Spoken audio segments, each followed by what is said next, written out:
Hello friend, मैं बोला sir आपके लिए इंडियन पॉलिटिकल लेक्चर लाया हूँ।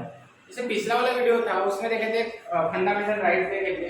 आज अपन देखेंगे प्रिंसिपल ऑफ स्टेट पॉलिसी और वो जो आता है पार्ट 4 में आता है और अनुच्छेद जो है 36 से लेके 51 तक आता है। आज अपन वही देखेंगे उसके अंदर क्या क्या अपने जो अधिकार है इसमें नीति या स्टेट पॉलिसी में क्या क्या दिया हुआ है। तो ध्यान में रखना स्टेट पॉलिसी में क्या दिया है, प्रिंसिपल स्टेट पॉलिसी में क्या दिया है या ये कहां से उठाया गया है। ठीक है, नीति निर्देश तत्व। तो ये जो है ये पॉलिसी है, इसका मेन जो उद्देश्य है, मेन जो मोटिव है वो है राज्य जो है उसके जो लोग है, जो लोक संख्या है, जो लोक कल्याण राज्य का निर्माण करना। क्या करना? लोक कल्याण राज्य का निर्माण करना, ये इसका मेन मोटिव है। और ये अपने कॉन्स्टिट्यूशन में कहां से लिया गया, तो ध्यान में रखना ये लिया गया आयरलैंड से। आयरलैंड से लिया गया है। और आयरलैंड का जो कॉन्स्टिट्यूशन बना हुआ था 1937 में बना था। और उन्होंने कहां से लिया था? उन्होंने लिया था स्पेन से। ध्यान रखना उन्होंने कहां से लिया था? स्पेन। मतलब आयरलैंड ने जो स्पेन से लिया और आयरलैंड से भारत में लिया। ठीक है, तो इतना ध्यान रखना। और ये जो है ये पार्ट 5 में आता है, भाग 5 में आता है। तो किसमें आता है? भाग 5 में आता है। इसमें अपन देखते हैं कि 35 में 36 से लेके 51 तक आता है। तो इसमें 36 में क्या दिया है? और मैं आपको एक इंपॉर्टेंट बात बता देता हूँ। जो अपने जो सलाहकार थे, संविधान सभा के सलाहकार थे, और BN राव। तो BN राव ने बोला था कि जो मूलभूत अधिकार जो है, ठीक है, मूलभूत जो अधिकार है इससे आप थोड़ा उसे अलग रखना। मतलब इसे ही मूलभूत अधिकार में आप इसे ऐड मत कर देना, इसपे स्टेट पॉलिसी को। ठीक है, स्टेट पॉलिसी है उसे अलग रखना। ठीक है, तो मूलभूत अधिकार अलग बनाया गया और ये जो है नीति निर्देश तत्व ये अलग बनाया गया। किनके राय पे? BN राव के। ठीक है, इन्होंने अपना सुझाव दिया, किसे? प्रारूप समिति को दिया। और उस जो समिति थी फिर उन्होंने क्या कर दिया, उनका जो ये था डिसीजन वो क्या कर लिया, मान्य कर लिया। और उन्होंने फिर इसे अलग बना दिया। इन्हें जो फंडामेंटल राइट है वहां से अलग करके नीति निर्देश तत्व बनाया गया है। ये जो है भाग 4 में आता है। पार्ट किस में आता है? पार्ट 4 में ये दिया गया है। जो आर्टिकल जो 36 दिया हुआ है, ठीक है, आर्टिकल जो 36 दिया हुआ है उसमें क्या दिया हुआ है? उसमें दिया हुआ है राज्य की परिभाषा दिया हुआ है। ठीक है, उसमें क्या दिया है? स्टेट की परिभाषा दिया हुआ है, राज्य की परिभाषा, जो कलम 12 में भी फंडामेंटल राइट में दिया हुआ है। ठीक है, सीधा सीधा आप बोल सकते हैं डेफिनेशन दिया हुआ है कलम 36 में। ठीक है, 37 है, 37 में जो दिया हुआ है वो दिया है जो निर्देश नीति जो तत्व है, जो प्रिंसिपल पॉलिसी है। ठीक है, जो प्रिंसिपल पॉलिसी है या फिर अपन बोल सकते उसे नीति निर्देश तो सॉरी तत्व। तो नीति निर्देश तत्व जो दिए गए हैं ये 37 के अनुसार इसमें न्यायालय जो है, न्यायालय का हस्तक्षेप नहीं होगा इसमें। ठीक है, 37 के अनुसार क्या होगा? न्यायालय का परिवर्तन नहीं होगा कोई। ठीक है, नीति निर्देश तत्व जो है वो क्या नहीं होंगे? परिवर्तन नहीं होंगे या फिर उसमें हस्तक्षेप नहीं कर सकते न्यायाधीश। तो इसमें ध्यान रखना न्यायाधीश कोई भी हस्तक्षेप नहीं कर सकते। ये नीति निर्देश तत्व जो है ये परिवर्तन नहीं हो सकते। ठीक है, कलम से 37 के अनुसार जो उनके जो है, ठीक है, जो है वो है उसे आप चेंज नहीं कर सकते हो। ठीक है, इसमें न्यायालय में भी जाके आप चेंज नहीं कर सकते। तो परिवर्तन जो दिया है वो नहीं हो सकता इसमें 37 में। और क्या परिवर्तन नहीं हो सकता? नीति निर्देश तत्व, मतलब ये जो लोक कल्याण है वो कभी चेंज नहीं हो सकता है, 37 में दिया गया हुआ है। उसके बाद अगर 38 की बात, तो देखो 38 से लेके 51 तक 3 पार्ट में डिवाइड हुआ है। 3 पार्ट मतलब एक समाजवादी, एक गांधीवादी और एक उदार बौद्धिक सिद्धांत। तो 3 इसमें जो आर्टिकल है वो डिवाइड हुए हैं। तो इसमें आपको ध्यान में रखना है, कई बार इसमें से क्वेश्चन आते हैं। तो 38 में आते हैं समाजवादी। 38 में क्या आते हैं? समाजवादी आता है। अभी समाजवादी में क्या आता है, लोक कल्याण। क्या आता है, लोक कल्याण। अभी जो लोक कल्याण दिया है तो उसमें क्या दिया है, तो लोक कल्याण मतलब क्या है, तो जो अभिवृद्धि होना समाज की, ठीक है, लोक कल्याण की अभिवृद्धि के लिए समाज के लिए उन्हें क्या करना है, बढ़ाना है, ठीक है। मतलब मान लो कि आपकी आय बढ़ाना है, आपकी प्रतिष्ठा बढ़ाना है, ठीक है, समझ में आ रहा है। तो ये होता है लोक कल्याण। तो ध्यान में रखना, लोक कल्याण 38 में क्या होता है, लोक कल्याण, ठीक है। क्या तक आपको समझ में आ गया। तो लोगों का कल्याण करना, आय बढ़ाना, प्रतिष्ठा बढ़ाना, उनकी सुविधा देना और उसके साथ ही साथ सबको समान अवसर देना, ये किसमें दिया हुआ है, 38 में लोक कल्याण में आर्टिकल में दिया हुआ है। उसके बाद अगर 39 की बात करते हैं तो उसमें दिया है अनुसरण। अभी अनुसरण में क्या हुआ है, इसमें 2-3 पार्ट में डिवाइड हुआ है।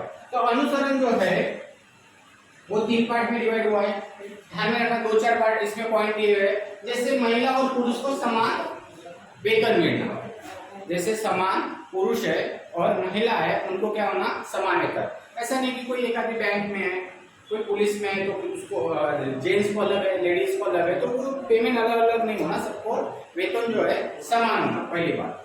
दूसरी बात, जैसे जो बच्चे हैं उनका क्या करना, विकास करना और उनका स्वास्थ्य का, ठीक है, देखो बाल विकास और उसके स्वास्थ्य, ठीक है, हेल्थ, इसमें क्या करना, सुधार करना। एक इसमें दिया हुआ है 39 आर्टिकल में दिया गया है, ध्यान में रखना, ठीक है। बाल विकास, स्वास्थ्य करना, उसके बाद सबको समान वेतन देना, स्त्री रहे पुरुष रहे उसको।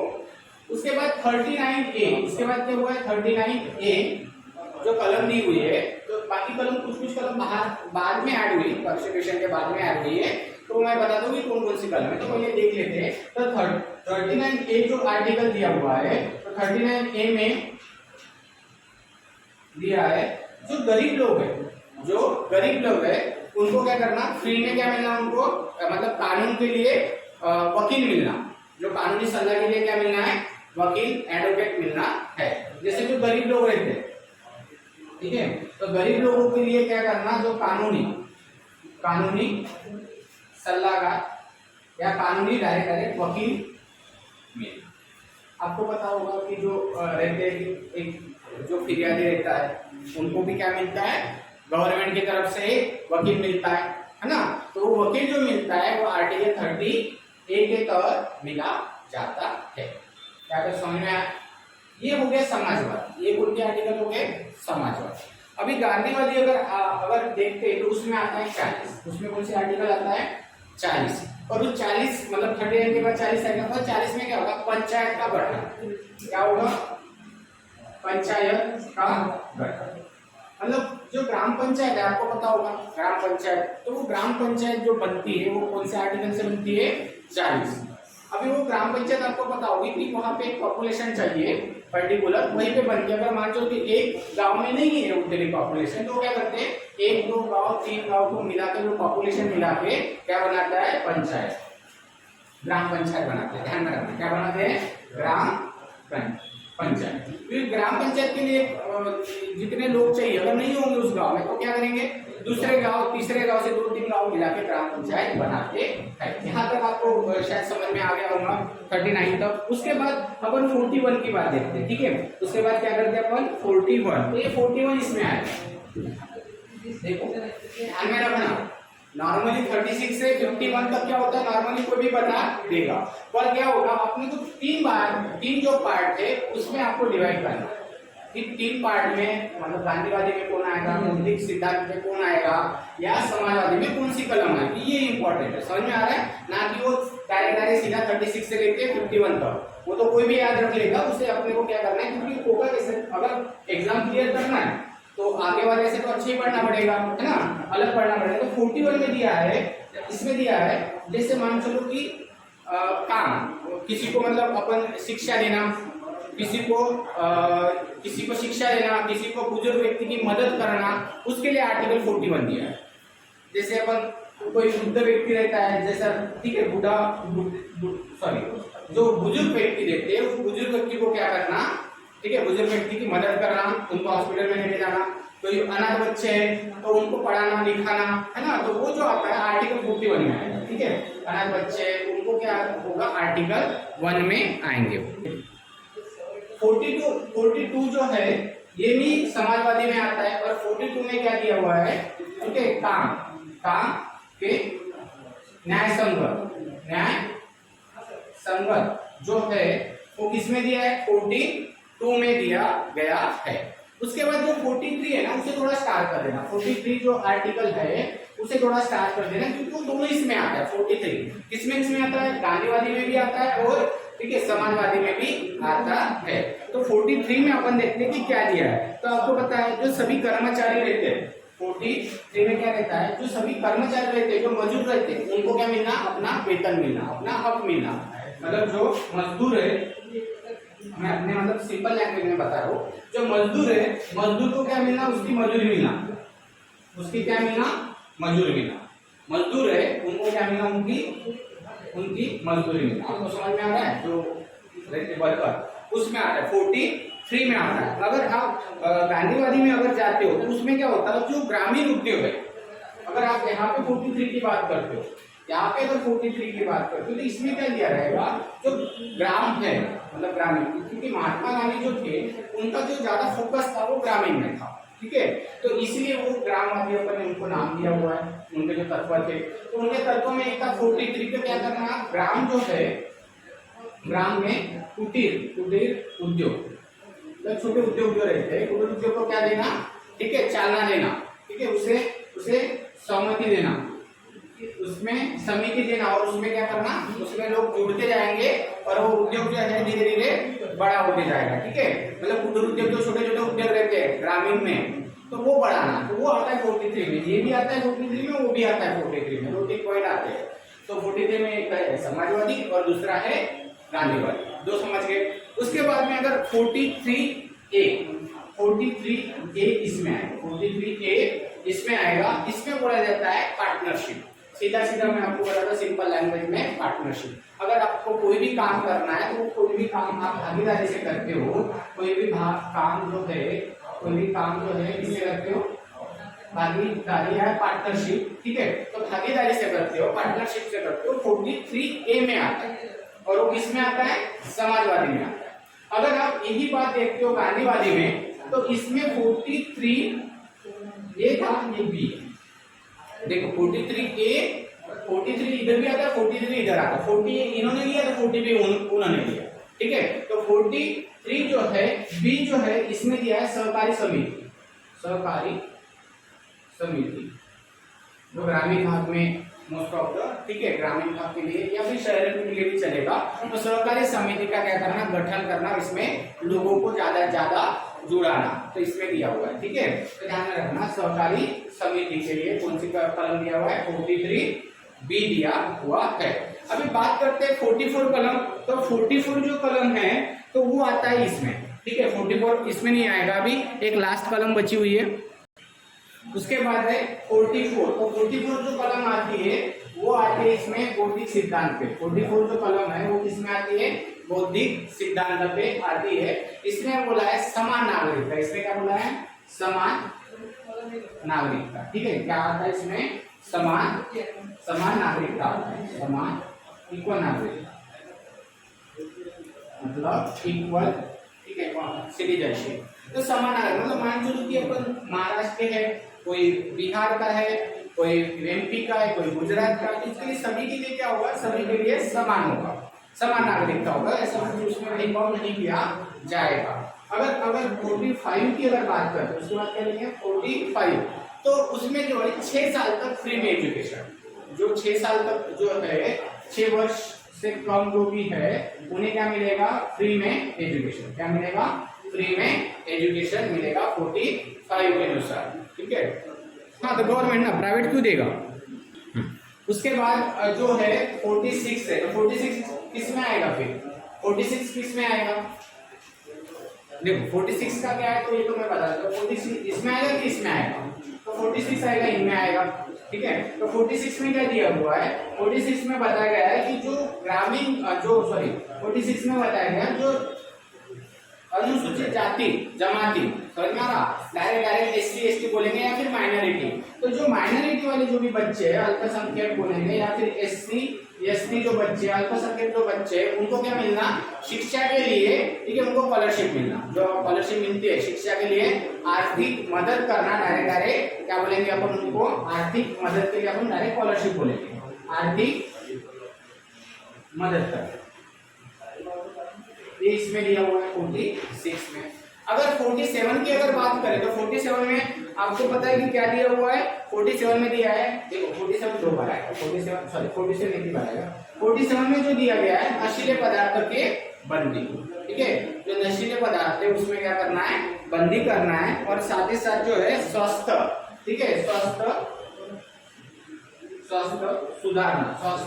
सुधारना के लिए क्या करना? उत्तेजित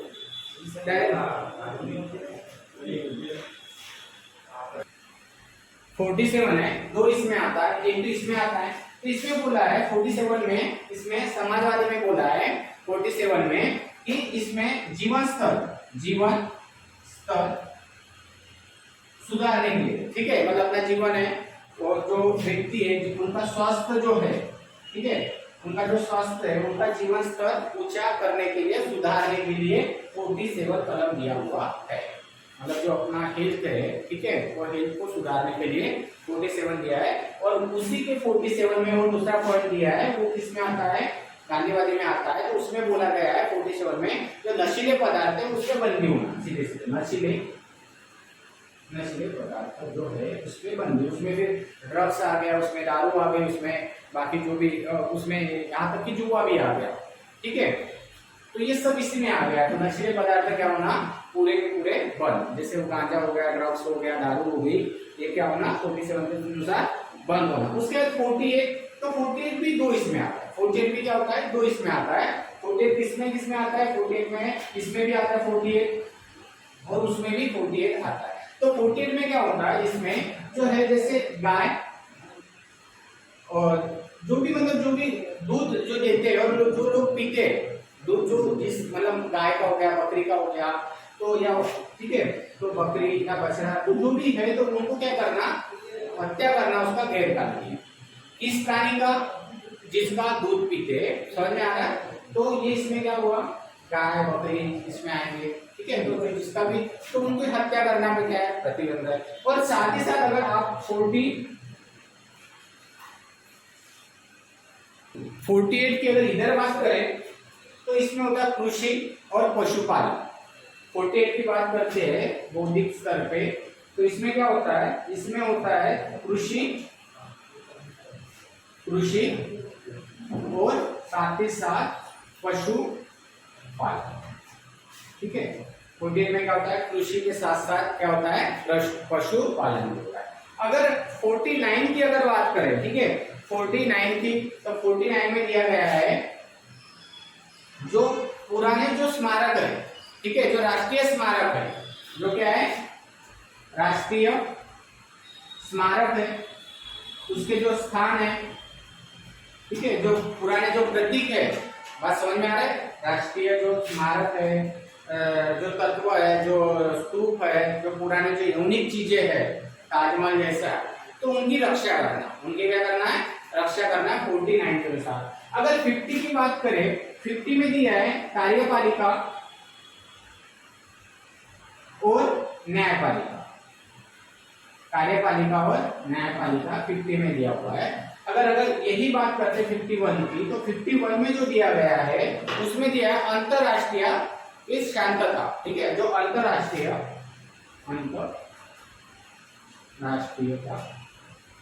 और शांतता। मतलब ऐसा होता है कि आपको पता होगा कि देश के अंदर दंगे होते हैं, कभी कोई हिंदू बोल देता है, कभी कोई मुस्लिम बोल देता है ना, कभी माइनॉरिटी, कभी सिख, तो इनके क्या होते? दंगे होते हैं। तो ये दंगे ना हो, ठीक है, कोई भड़काऊ भाषण देते हैं नेता लोग, कभी हो सकता है, समझ में आ रहा है, तो न्यूज चैनल में कुछ और दिखाया जाता है, तो इससे क्या होता है? जनता भड़क जाती है।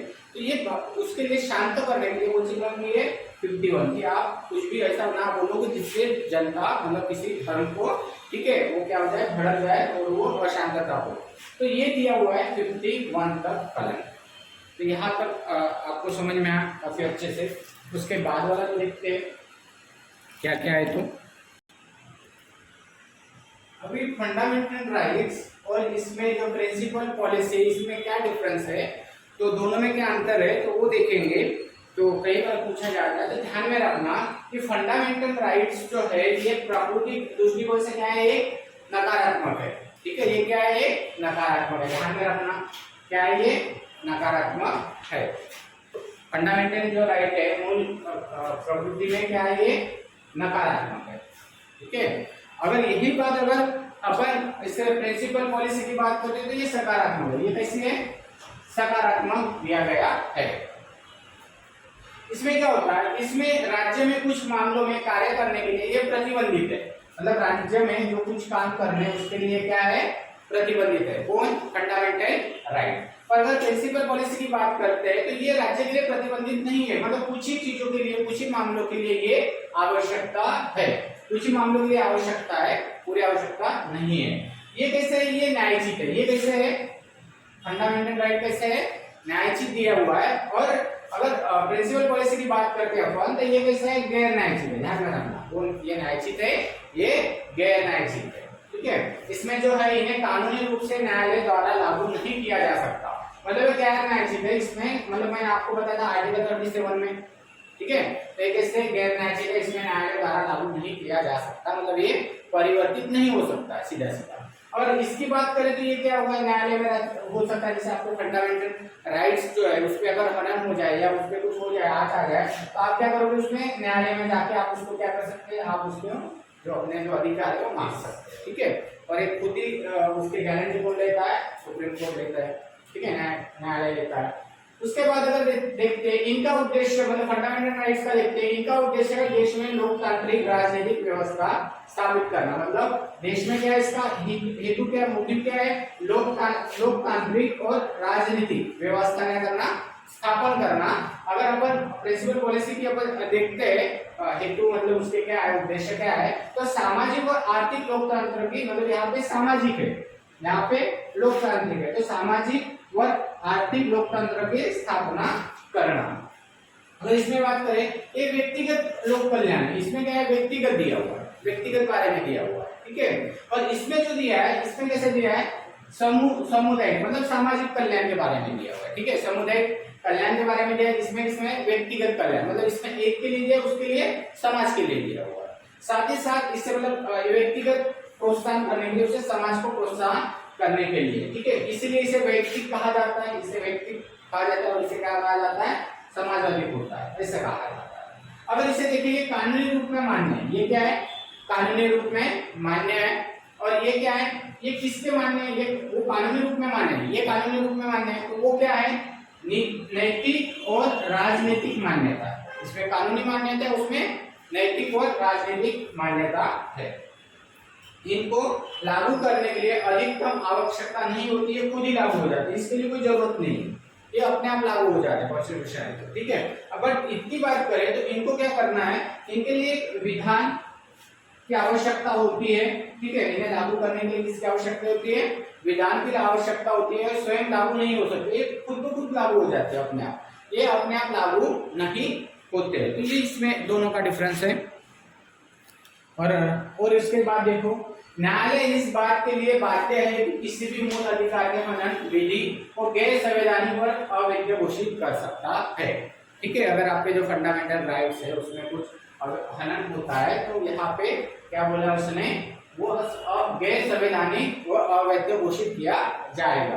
पर अगर उनकी बात करते हैं, निर्देश या उल्लंघन करने वाले किसी भी विधि को न्यायालय असंवैधानिक और वैध घोषित नहीं कर सकते। मतलब इसके अपोजिट है पूरा, जो यहाँ पे नहीं है वो वहां पे, और जो वहां पे है वो यहाँ पर नहीं है। ठीक है, तो इतना आपको काफी अच्छे से ध्यान में रखना है। और अपन इसके कुछ इसके जो नीति निर्देश तत्व के जो है वो आलोचक भी, ऐसा नहीं है कि वो बनाया तो उसके साइड में ही है, उसके अपोजिट में भी कुछ लीडर थे।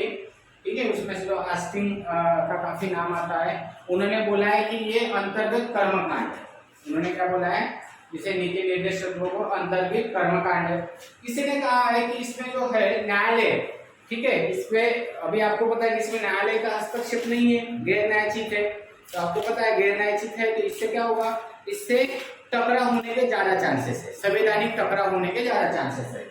मतलब अगर मान चलो संवैधानिक, मतलब इसमें क्या होता है, संवैधानिक टकराव होने के चांसेस ज्यादा है और आपको ये मिलते ही है। उसके एग्जांपल अगर आपको देखना है तो दिल्ली में आप जाओगे तो माननीय जो ये है केजरीवाल जी और लेफ्टिनेंट जो उनके जो ये है, ठीक है, तो वो उनके बीच में क्या मिलेगा आपको, तकरार आए दिन देखेंगे कि वहां से फाइल पास हुई, उन्होंने पास ही नहीं की।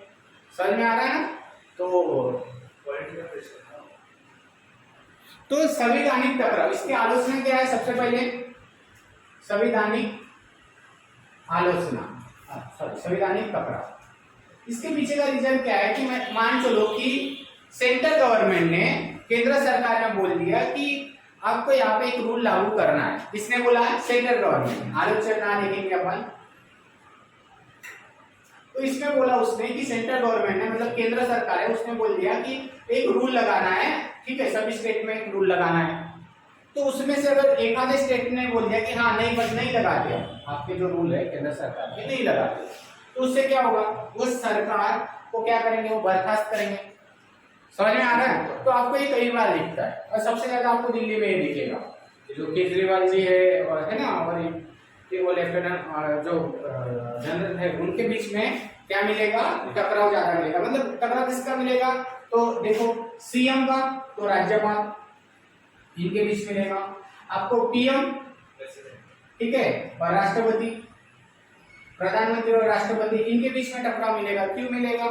समझ में आ रहा? ये संवैधानिक टकराव किससे आ सकता है, नीति निर्देश तत्व के कारण संवैधानिक टकराव हो सकते हैं और कभी कभी होते भी है। मतलब पीएम ने कुछ बात मान ली तो राष्ट्रपति नहीं माने, को जबरदस्ती से फिर हाँ कर दिया, या फिर राज्यपाल हो गया, सीएम की बात होगी, है ना, एक आधे, या फिर केंद्र ने बोल दिया राज्य के ऊपर कि यहाँ पे ये रूल लगाओ, लॉकडाउन लगा दो, कोरोना है तो, और उस स्टेट ने बोल दिया कि नहीं लगाना, वहां की स्टेट गवर्नमेंट ने।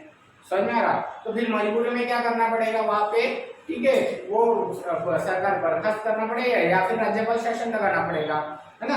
ऐसा आपको कई बार दिखेगा, कई बार आपको बंगाल में ममता बनर्जी जो है ना, तो वहां पे भी वैसे होता है, कई बार आपको न्यूज में मिलेगा देखने के लिए। तो ऐसे टकराव जो होते हैं वो ये भी एक कारण है, ठीक है, आलोचना में। उसके साथ में कोई कानून की शक्ति नहीं, इसमें क्या है, दूसरा सबसे बड़ा कानून की कोई शक्ति नहीं है, कानून की कोई शक्ति नहीं है, इसीलिए उसे कर्मकांड कहा जाता है, अंतर्गत कर्मकांड।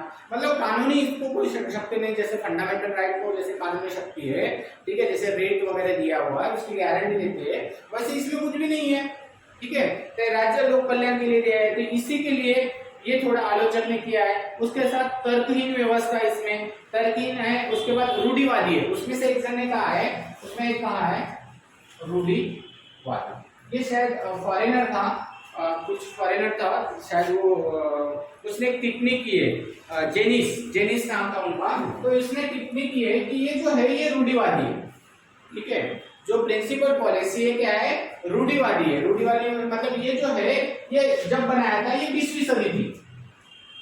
कौन सी सदी थी? 20वीं सदी थी। शायद यही जो नीति निर्देश तत्व है 21वीं सदी में सच में लागू होंगे, ऐसे उन्होंने कहा था, ध्यान में रखना, ठीक है।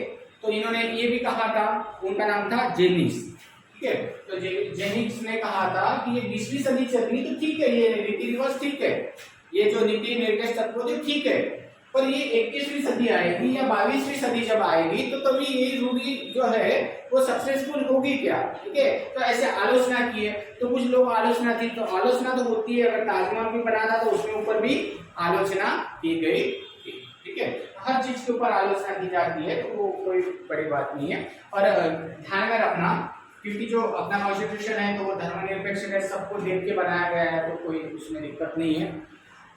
और जो भी कलम बनी है, जैसे 39 है, उसके बाद 43 है, 48 ए, हाँ सॉरी 48 ए जो भी रह गया था बताना, 48 ए अपने लिखे थे, 48 जो है बुद्धिवादी में आता है, सॉरी बौद्धिक सिद्धांत में आता है 48 ए, और पर्यावरण के लिए, किसके लिए है, ठीक है, इन्वायरमेंट के लिए, तो उसकी रक्षा करना, उसकी क्या करना, रक्षा करना, जैसे जंगल वगैरह पेड़ वगैरह है ना, तो ये 48 था। थोड़ा भूल गया, मतलब बताने का थोड़ा सा मिस हो गया, तो अभी बता रहा हूँ 48 में। तो ये जितना भी ये लगा है, तो ये जो देखो आपको पता है कि 42 जो कलम 44 जो था, जो 300 ए में चला गया संपत्ति का अधिकार, जो 31 में था, इसलिए अपने देखे थे फंडामेंटल राइट में जो 31 कलम थी उसमें क्या हुआ था, वो 300 ए में गई थी, बात 21 में गया था 3 से, और ये 44 1978 कलम के मतलब सॉरी अमेंडमेंट करके वहां पे चला गया था।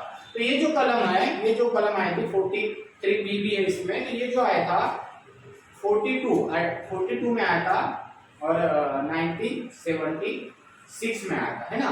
1976 में ये चेंज हुआ, ध्यान में रखना, अमेंडमेंट करके ये कलम लाए गए थे। और वो किसमें 42 जो है, ठीक है, कब किया था देखो, इसके लिए जोड़ी आती है, तो 42 43, तो ये कब हुआ था 42 जो है ये आया था 1976, ये जो आया था 1978 में आया था, ठीक है। अगर यही सॉरी 44 अगर यही अगर बात करते हैं, उसके बाद अगर 86 आर्टिकल देखते हैं अमेंडमेंट, ये जो हुआ था 2000 में हुआ था, है ना। तो इसमें जो शिक्षा जो है 21 जो आर्टिकल ए में दिया है फंडामेंटल राइट्स में, इसमें 6 से 14 साल के लिए क्या करना है, फ्री में एजुकेशन देते हैं। तो ये अमेंडमेंट है, अमेंडमेंट के ऊपर अपन एक अलग से बनाएंगे वीडियो, उसमें सब बताऊंगा कि कब कौन से आर्टिकल चेंज हुए, ठीक है। तो यहाँ ये हो गया अपना नीति निर्देश तत्व, ठीक है। ये काफी अच्छे से हो गया, ठीक है। अगर इसे काफी अच्छे से करते हो तो एग्जाम में इसमें से कोई ना कोई क्वेश्चन आता ही है, हर बार ही आता है, ठीक है। तो काफी अच्छे से आपको ठीक से इसे पढ़ना है।